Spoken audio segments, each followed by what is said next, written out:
Is up, people? Today we are going to react to What is Creativity by Jason Silva, Shots of Awe. And I'm pretty sure you know who Jason Silva is. He's the host for Brain Games, that TV show that used to come up on National Geographic channel, and we used to look at it and, try out our sense of IQ with all these games that they used to organize for us. And so Jason is a guy I've always admired because of the way he explains ideas, right? And I remember watching Shorts of Awe before once, and then I forgot about it. But so this is a video. It's called "What is Creativity," and Jason has a lot of videos like this where he's discussing multiple ideas, and you may disagree with him or you may agree with him. And I know that I look a little bit down today, but it's because of my online classes, to be very honest, and I'm tired, but well, I mean, I have to do the work. So here we go.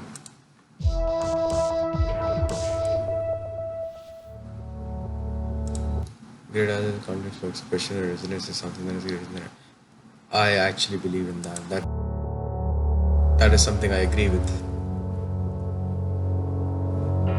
There are people who talk about the creative process with such humility. There's a sense that something larger than yourself has worked its way through you. To paraphrase Kahlil Gibran's notion about children, the creative process, creativity comes through you, but not from you. Though it is with you, it belongs not to you, right? This notion that we are the frontal lobes of the universe. And so when we craft beauty, when we vocalize, when we utter inspiration, what are we actually doing? Are we creating something that isn't there, or are we merely transcribing, right? The notion of inspiration means we're breathing in and exhaling what we've taken in. So we're merely transcribing the observation of what is. We're reporting. We are. Oh my God. So, do you see how Jason acts, right? Like, this is such an intense video, to be very honest. It's like sucks you right in and gives you like very psychedelic. It has a very psychedelic appeal to it. I would say that. Now, I don't know Jason in person, of course, but I don't know if he's always this much enthusiastic when it comes to talking about ideas. It may seem a little forced to some people, but that's just the way he rolls. And I'm really happy that he pulls from so many different sources. Like, he just quoted Khalil Gibran, and at the same time I had this one quote from Nikola Tesla in my head, like, my brain is simply a receiver for all the signals that are out there in the universe, and the source is something else, right? So he's basically talking about how creative people, or how people who are known to be creative, uh, they are not they don't understand themselves where these ideas are coming from. They say that they may be inspiration, for example, and they're coming from somewhere. It just feels as if the things you write do not feel like they belong to you. Like, and this has happened with me a lot of times, or at least the times uh, when I've written down something which I really appreciate. So basically, what happens is that I write it down, and it's usually at a very odd time. It's usually at a time where it is not in my best interest to do the writing. When I actually write that stuff down, and once I've written it all down, I actually look at it and I'm like, well, where did this come from? Because to be very honest, it does not make any kind of sense. That how can I write so well, if I may say so, about something which I have very little experience of. There are a few lines which I came up with, and I've been writing for a long time.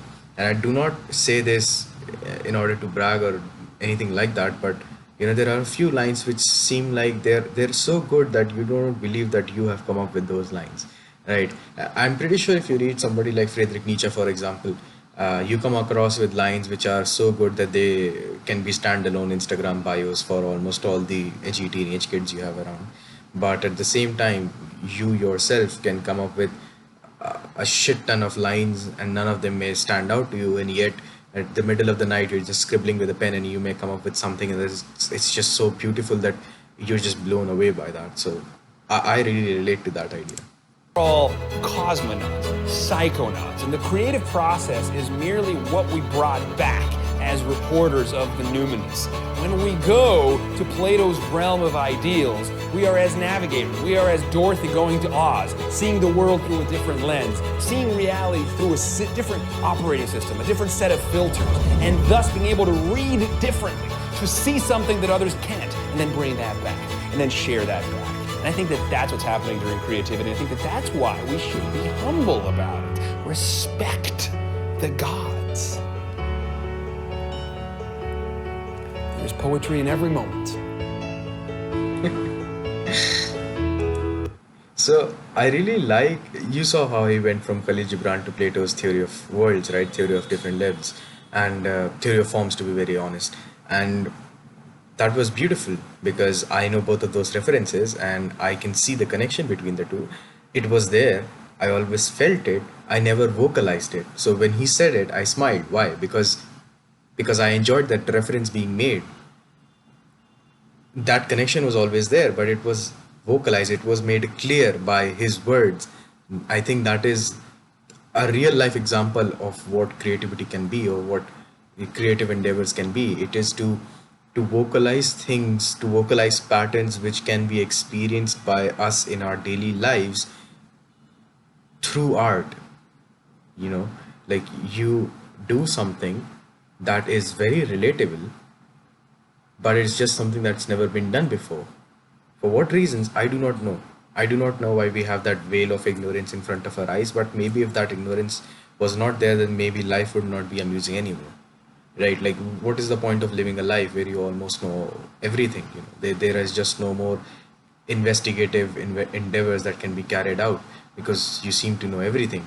And I think this was a beautiful video, and Jason has a lot more. Let me know in the comments down below if you want me to continue doing these kind of videos. I really enjoyed this, to be very honest. It's only 2 minutes long and he said so many things in 2 minutes. And man, hats off to the people who created those visuals. I think most of them are like VFX or something like that, right? Most of them must have been created in After Effects or something. And yet, like, these, like, for example, this one looks so good, for example, right? And yeah, I really think this one deserves more views, to be very honest. This one does not have enough views. I cannot believe this guy has only 460,000 subscribers. This guy definitely deserves more subscribers. If you happen to watch this channel and you are not subscribed to this particular channel, then please go over, head over, watch this video, subscribe to this video. It's a beautiful video, and I'm honestly not making sense to myself at this moment because I'm really impacted by what I just saw in those 2 minutes. I was not expecting that. I'm tired, that's there, and on top of that, such a beautiful video. So I know I'm not like talking in blocks and chunks, but at the same time, it's amazing. See you next Thursday, I guess. Take care.